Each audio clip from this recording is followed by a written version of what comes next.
Beggar knocked on the door. "What do you want?" the miser asked. He never helped anyone in the village despite being so rich. "Can you please give me some milk or fruit?"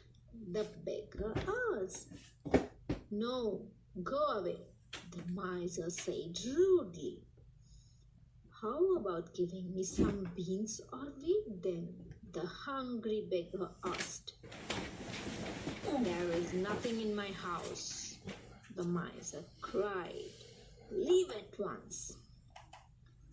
"I shall be satisfied with just a loaf of bread then," the beggar said.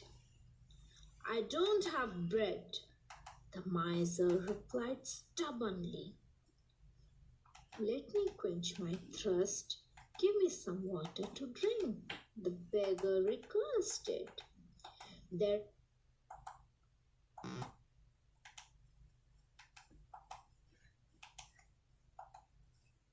The thing next to you is your weapon in World War II.